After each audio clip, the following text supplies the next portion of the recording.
कल्पना करा, म्हणजे अगदी 350 किंवा 400 वर्षांपूर्वीची एक रात्र आहे. अच्छा. चहूबाजूंनी किर्र अंधार दाटून आलाय. हो आता आजच्यासारखे कुठेही लखलखते दिवे नाहीत, सीसीटीव्ही कॅमेरे नाहीत. हो, काहीच तंत्रज्ञान नव्हतं तेव्हा. अगदी बरोबर. कोणाच्याही अंगठ्याचे ठसे किंवा डोळे तपासून ओळख पटवणारी कोणतीही स्वयंचलित यंत्रणा तिथे नाहीये. नक्कीच. तरीही बघा, एका अत्यंत गुप्त आणि अतिमहत्वाच्या लष्करी तळावर एक अनोळखी माणूस येतो. बाहेर हातात भाले घेतलेले 2 खंदे पहारेकरी उभे आहेत. तो माणूस त्यांचा जवळ जातो, अत्यंत शांतपणे निसर्गातील एका साध्या गोष्टीचा उल्लेख करतो आणि अचानक बापरे, मग काय होतं? जेम्स बॉन्डच्या कोणत्याही आधुनिक सुरक्षेलाही लाजवेल अशी एक अभेद्य आणि अत्यंत गुंतागुंतीची सुरक्षा यंत्रणा क्षणात त्याच्यासाठी उघडली जाते. अरे वा, हे तर एखाद्या चित्रपटासारखं वाटतंय. हो ना? आणि आज आपण ज्या विषयावर बोलणार आहोत ना, तो आपल्याला अशाच एका रहस्यमय जगात घेऊन जाणार आहे.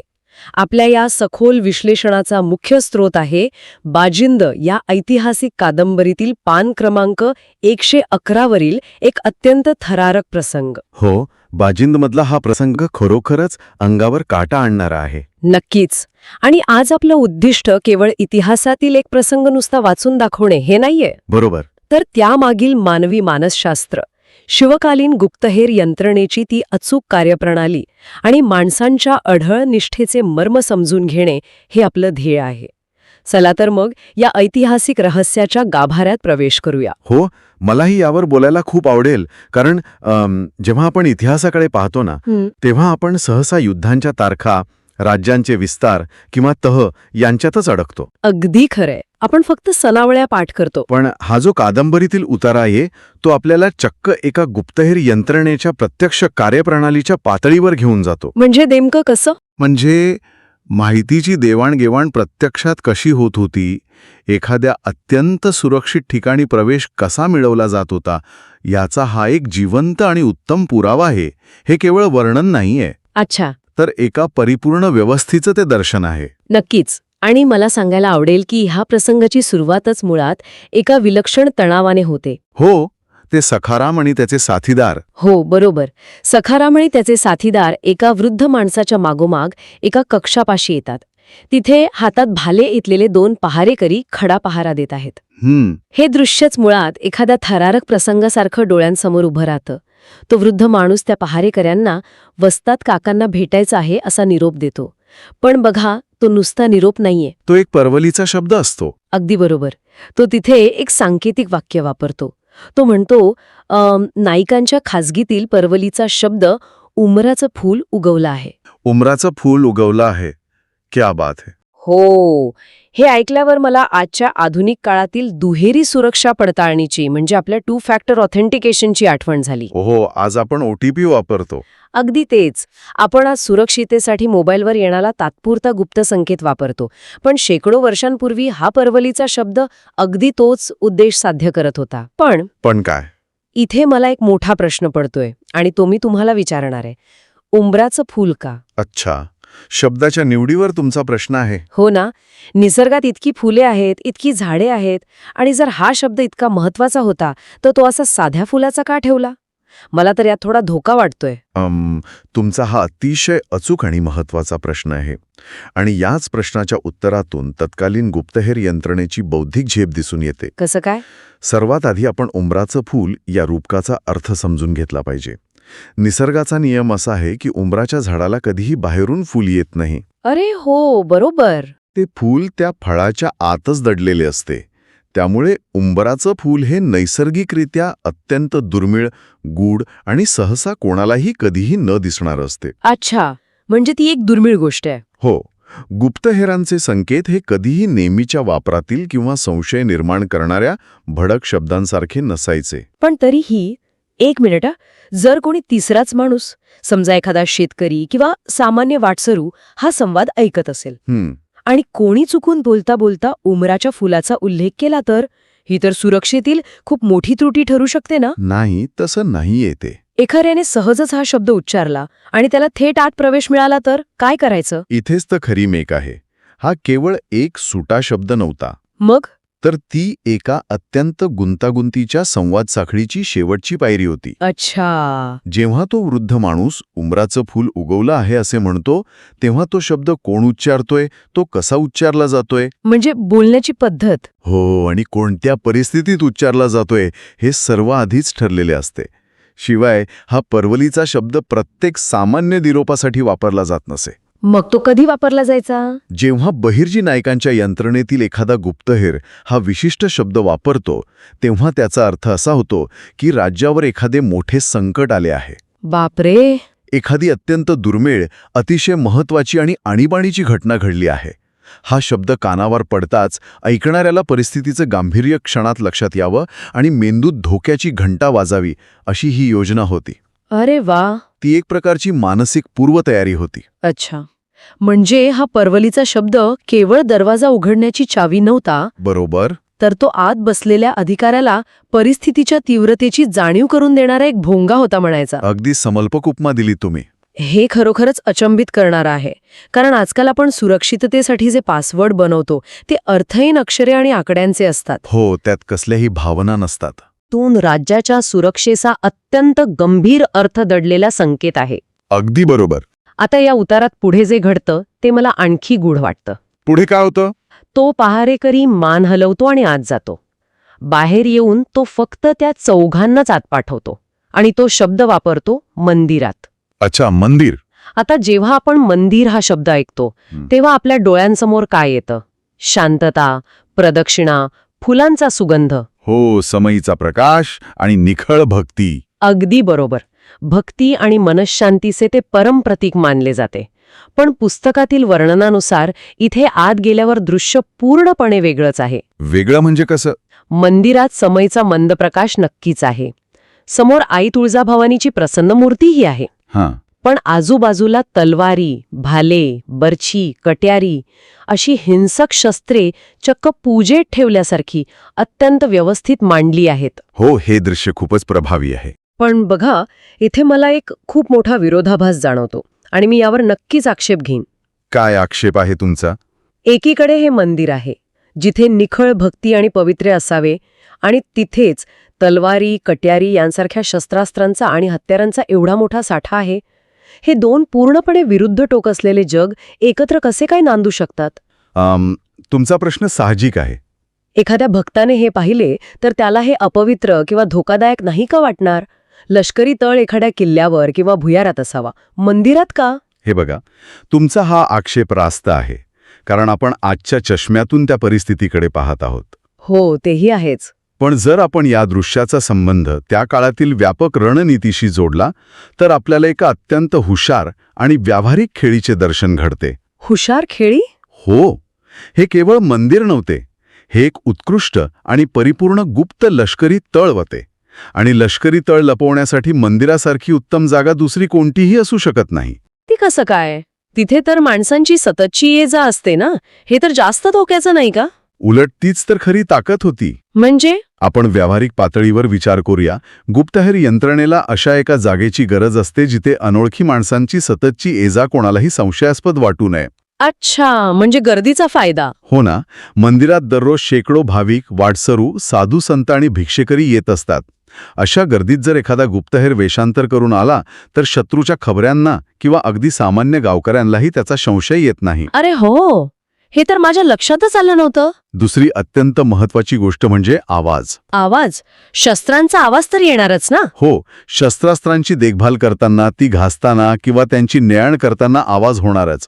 पण मंदिरातील सतत वाजणाऱ्या घंटा, भजनांचा किंवा मंत्रोच्चारांचा मोठा आवाज या शस्त्रांच्या आवाजाला अगदी सहजपणे लपवून टाकतो. अरे वा, हा दृष्टिकोन तर मी लावलाच नव्हता.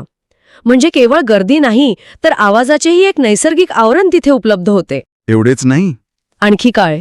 शस्त्रास्त्रांना लावला जाणारा तेल तुपाचा वास किंवा दारुगोळ्याचा विशिष्ट दर्प हा मंदिरातील सतत जळणारा धूप, कापूर आणि फुलांच्या सुवासामुळे पूर्णपणे नाहीसा होतो. बापरे. त्यामुळे वास, आवाज आणि गर्दी या तिन्ही आघाड्यांवर मंदिर हे एक परिपूर्ण आवरण म्हणून काम करत होते. हा विचार खरंच थक्क करणार आहे. म्हणजे शत्रूला कधी स्वप्नातही वाटणार नाही की ज्या मूर्तीसमोर आपण नतमस्तक होत आहोत त्याच मूर्तीच्या गाभाऱ्यात राज्याचे इतके मोठे आणि महत्वाचे गुप्तहेर केंद्र चालत असेल. अगदी बरोबर. पण यात ती तात्विक बाजूही असेलच ना. नुसतं लपवण्यासाठी नाही, तर शस्त्रांना पूजेत मांडण्यामागे काही विचार असेल. नक्कीच. ही केवळ व्यावहारिक सोय नव्हती, तर त्यात शिवकाळातील जगण्याचं तत्वज्ञान दडलेले होते. ते कसं?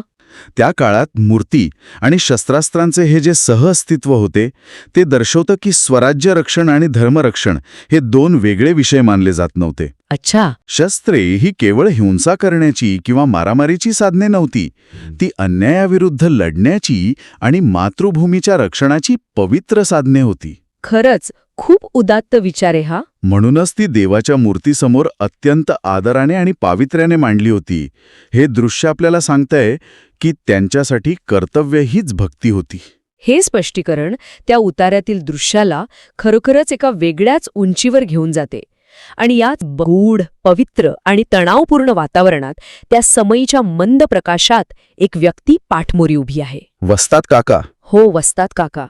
त्यांना चाहूल लागतंच ते वळतात.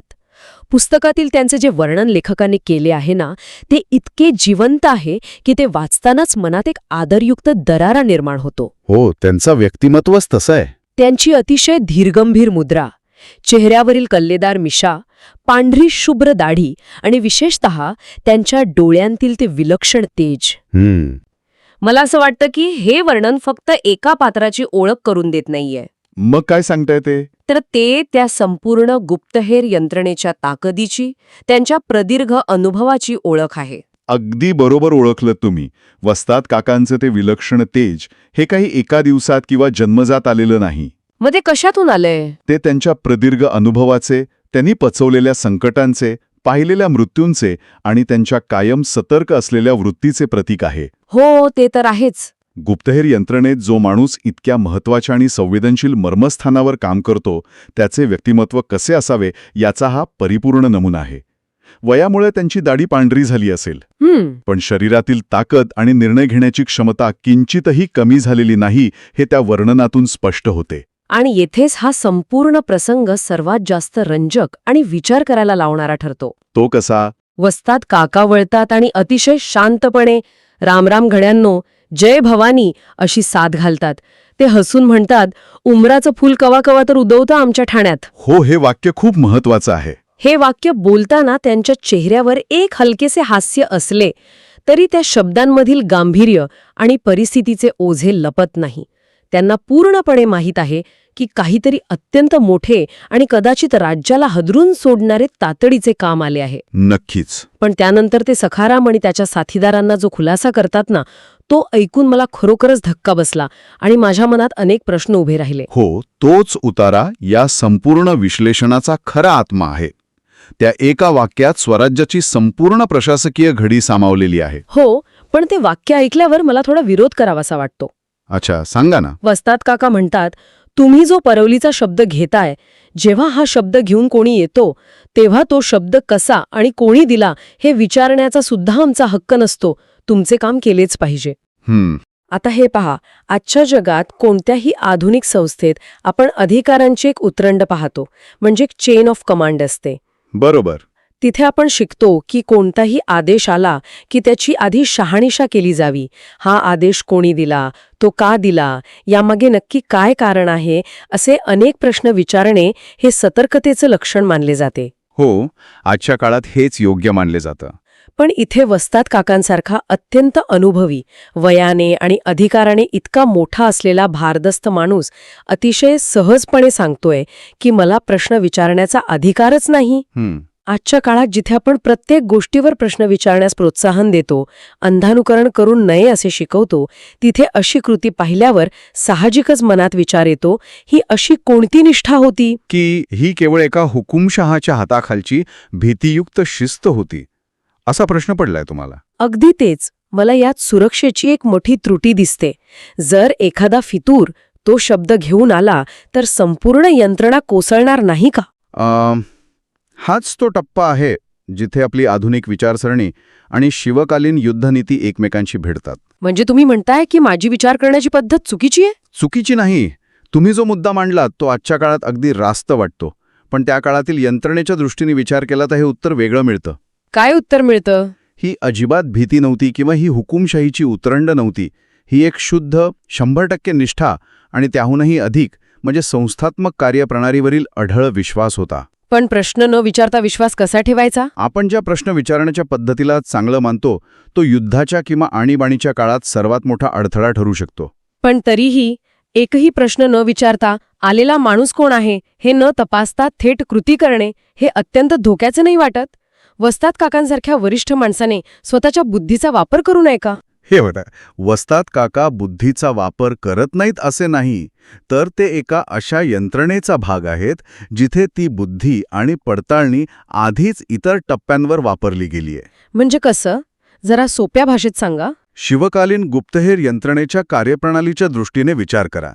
जर राज्यावर संकटाची वेळ असेल, समजा एखादा पिल्ला शत्रूने घेरला असेल आणि प्रत्येक पातळीवरील अधिकाऱ्याने जर आलेल्या आदेशाची खातरजमा करत प्रश्न विचारत वेळ घालवला तर किती मौल्यवान वेळ वाया जाईल. हो, ते तर आहेच. वेळेचं महत्त्व खूप असतं. बहिर्जी नायकांची यंत्रणा इतकी परिपूर्ण आणि अचूक होती की जर उमराचं फूल हा परवलीचा शब्द वस्ताद काकांपर्यंत पोचला आहे तर याचा अर्थ तो संदेश घेऊन येणाऱ्या व्यक्तीने सुरक्षेचे, विश्वासाचे आणि पडताळणीचे बाहेरील सर्व कठीण टप्पे आधीच यशस्वीपणे पार केले आहेत. अच्छा, म्हणजे ते फिल्टर होऊनच तिथे आलेत. अगदी बरोबर. तो शेवटच्या गाभाऱ्यात पोचला आहे, हेच त्याच्या खरेपणाचे सर्वात मोठे प्रमाणपत्र आहे. आता तिथे पुन्हा शहानिशा करत बसण्याची गरज नाही. आता वेळ फक्त कृतीची आहे. ओके, आता मला समजलं. म्हणजे मला हे असं समजतंय की ही एक प्रकारची अतिनियंत्रणाची किंवा सूक्ष्म हस्तक्षेपाची म्हणजे मायक्रो मॅनेजमेंटची पूर्ण अनुपस्थिती होती. वरिष्ठ अधिकारी आपल्या खालच्या फळीतील लोकांच्या कामावर पूर्ण विश्वास ठेवत होते. तंतोतंत. तिथे प्रत्येक गोष्टीवर सूक्ष्म नियंत्रण ठेवण्याची वृत्ती नव्हती. बहिर्जी नायकांना राज्याच्या प्रत्येक गुप्त ठिकाणी स्वतः उभे राहण्याची किंवा प्रत्येक आदेश स्वतः तपासून पाहण्याची गरज नव्हती. त्यांनी एक सिस्टम बनवली होती. हो, त्यांनी एक अशी स्वयंचलित यंत्रणा उभी केली होती जिथे व्यक्तीपेक्षा स्वराज्याचं काम आणि ठरवून दिलेले नियम हे सर्वोच्च होते. वस्ताद काकांचे ते वाक्य विचारण्याचा आमचा हक्क नसतो हे त्यांच्यातील अहंकाराचा पूर्ण अभाव दर्शवते. हो, म्हणजे मी इतका मोठा अधिकारी आहे, मी इतका जुना आणि अनुभवी आहे, मग मी या अनोळखी पोराचा आदेश का पाळू? असा कोणताही स्वार्थी विचार त्यांच्या मनाला शिवत नाही. बरोबर. यातून बहिर्जी नायकांचा त्यांच्या सहकाऱ्यांवर असलेला दरारा दिसून येतोच, पण त्याहूनही अधिक सहकाऱ्यांचा त्यांच्यावरील आणि स्वराज्याच्या ध्येयावरील अतूट विश्वास दिसून येतो. ही कोणतीही अंधश्रद्धा नव्हती, तर ती अंधश्रद्धा नसलेली अंधनिष्ठा होती. अरे वा, अंधश्रद्धा नसलेली अंधनिष्ठा हा शब्दप्रयोग खूपच समर्पक आणि विचार करायला लावणारा आहे. कारण त्यांना पूर्णपणे माहीत आहे की हा आदेश ज्या साखळीतून आलाय ती साखळी चुकीची असूच शकत नाही. हो, ही जाणीव असणे आणि स्वतःचा अहंकार बाजूला ठेवून एका विशाल ध्येयासाठी स्वतःला झोकून देणे ही केवढी मोठी गोष्ट आहे. आपण नेहमी इतिहासात शिवाजी महाराज आणि त्यांच्या शूर मावळ्यांच्या रणांगणावरील शौर्याच्या कथा मोठ्या आवडीने ऐकतो. हो, लढायांच्या कथा आपण ऐकतोच. पण हा जो पडद्यामागचा भाग आहे, जिथे कोणतीही उघडी युद्धभूमी नाही, सळसळणाऱ्या तलवारींचा आवाज नाही, फक्त एक अंधारा कक्ष आहे, एक समय जळत आहे आणि 2 पिढ्यांमधील गुप्तहेर केवळ एका परवलीच्या शब्दावर राज्याच्या भवितव्याचे मोठे निर्णय घेत आहेत, हे खऱ्या अर्थाने थरारक आणि अंगावर शहाळे आणणारे आहे. अगदी खरंय. आणि हीच ती सर्वात महत्वाची गोष्ट आहे जी एका साध्या बंडखोरांच्या गटाला एका संघटित आणि अभेद्य साम्राज्यात रूपांतरित करते. ती गोष्ट म्हणजे संस्थात्मक उभारणी, इन्स्टिट्यूशन बिल्डिंग. हो, बहिर्जी नायकांनी केवळ शूरहेर तयार केले नाहीत, तर त्यांनी एक संस्था तयार केली. या संस्थेचे स्वतःचे अत्यंत कडक नियम होते, स्वतःची एक गूढ सांकेतिक भाषा होती आणि एक अशी अभेद्य अधिकार साखळी होती ज्यामध्ये अगदी वस्ताद काकांसारख्या ज्येष्ठ दिग्गजांनाही आपलं स्थान, आपली जबाबदारी आणि आपली मर्यादा अचूक माहीत होती. खूपच शिस्तबद्ध होतं हे सगळं. याच संस्थात्मक उभारणीमुळे स्वराज्य हे केवळ एका व्यक्तीवर अवलंबून राहिले नाही, तर ती एक चिरंतन चालणारी व्यवस्था बनली. मग या सगळ्या प्रवासाचा नेमका अर्थ काय काढायचा आपण? जर आपण या संपूर्ण उतार्याची आणि आत्तापर्यंत केलेल्या या सखोल विश्लेषणाची उजळणी केली तर आपल्याला यातून काय शिकायला मिळतं? काय वाटतं तुम्हाला? मला वाटतं हा केवळ एका कादंबरीतील एक रंजक ऐतिहासिक प्रसंग नक्कीच नाहीये. हा संवाद कौशल्याचा, अचूक व्यवस्थापनाचा, गुप्ततेचे आणि परिस्थितीचे भान राखण्याचा आणि कोणत्याही मोबदल्याची अपेक्षा न ठेवता स्वतःचा अहंकार बाजूला ठेवून दाखवलेल्या अतुलनीय निष्ठेचा एक परिपूर्ण धडा आहे. अगदी 100% बरोबर. एका छोट्याशा परिच्छेदात लेखकाने किती मोठा आणि सखोल कॅनव्हास उभा केला आहे. उंबराचं फूल या नैसर्गिक आणि गूढ संकेतापासून ते मंदिराच्या आतील छुप्या शस्त्रागारापर्यंत आणि शेवटी वस्ताद काकांच्या त्या निखळ प्रश्न न विचारणाऱ्या निष्ठेपर्यंत हा प्रत्येक टप्पा आपल्याला त्या काळातील प्रशासकीय आणि रणनीतिक परिपक्वतेची साक्ष देतो. नक्कीच. आपण नेहमी इतिहासाकडे केवळ घडून गेलेल्या भूतकाळ म्हणून न पाहता व्यवस्थापन, संघटन आणि निष्ठेचा एक परिपूर्ण अभ्यास म्हणून पाहिले पाहिजे. हो, त्यातून आज खूप काही घेण्यासारखं आहे. त्यावेळी आजच्यासारखे कोणतेही प्रगत तंत्रज्ञान नव्हते, पण व्यवस्था आणि माणसे यांची जोडणी इतकी मजबूत आणि अचूक होती की ती आजच्या कोणत्याही आधुनिक तंत्रज्ञानाला आणि कृत्रिम बुद्धिमत्तेलाही सहज मागे टाकेल. तंत्रज्ञान कधीही माणसाच्या निष्ठेची जागा घेऊ शकत नाही, हेच यातून सिद्ध होते. अगदी 100% खरंय. आणि याच अत्यंत महत्त्वाच्या अनुषंगाने आजच्या या प्रवासाची सांगता करताना मला एका गोष्टीवर विचार करायला नक्कीच आवडेल. बोला. आणि मला खात्री आहे की जे कोणी हे ऐकत आहेत ते आपल्या श्रोत्यांनाही हा विचार नक्कीच अस्वस्थ करेल. आजच्या या आधुनिक जगात आपण माहितीच्या एका प्रचंड महापुरात जगत आहोत. आपल्याकडे संवादाची हजारो साधने आहेत. एका सेकंदात जगात कुठेही निरोप पोहोचवता येतो. हो, माहितीचा तर पुरच आलाय. पण त्याचवेळी शून्य विश्वास धोरण किंवा झिरो ट्रस्ट मॉडेल हे आजच्या सुरक्षिततेचे आणि आपल्या जगण्याचे मॉडेल बनले आहे. बरोबर. म्हणजे कोणत्याही व्यवस्थेत प्रवेश करणाऱ्या प्रत्येक गोष्टीची आणि व्यक्तीची पावलोपावली वारंवार पडताळणी केली जाते. कोणावरही आणि कशावरही सहज विश्वास ठेवायचा नाही, हेच आजच्या सुरक्षितेचे आणि समाजाचे मूलभूत तत्व बनले आहे. हो, दुर्दैवाने तेच सत्य आहे. मग अशा ह्या संशयांनी भरलेल्या काळात जेव्हा आपण भूतकालातील या प्रसंगाकडे पाहतो तेव्हा मनात एक विचार नक्कीच चमकून जातो. फक्त एक परवलीचा शब्द ऐकून समोरच्या अनोळखी व्यक्तीवर डोळे झाकून पूर्ण विश्वास ठेवणारी, कोणतीही उलट तपासणी न करता, प्रश्न न विचारता राज्यासाठी प्राणपणाला लावणारी आणि स्वतःपेक्षा, व्यक्तीपेक्षा ध्येयाला सर्वोच्च मानणारी ती अढळ आणि निखळ निष्ठा. आपण आधुनिक आणि अधिक सुरक्षित होण्याच्या नादात एक समाज म्हणून कुठेतरी कायमची गमावून तर बसलो नाही ना? हा खूपच मोठा आणि अंतर्मुख करणारा प्रश्न आहे. आज जर तो उंबराचं फूल सांगणारा निरोप घेऊन आपल्या दारात आला तर आपण त्याच्यावर तो क्षणार्धात विश्वास ठेवू की त्याची आधी 4 ठिकाणी पडताळणी करत बसू आणि त्यातच वेळ निघून जाईल. विश्वासाची आणि निष्ठेची काळासोबत बदललेली ही व्याख्या खरोखरच विचार करायला लावणारी आहे. यावर सर्वांनी नक्की विचार करावा. आज आपण इथेच थांबूया.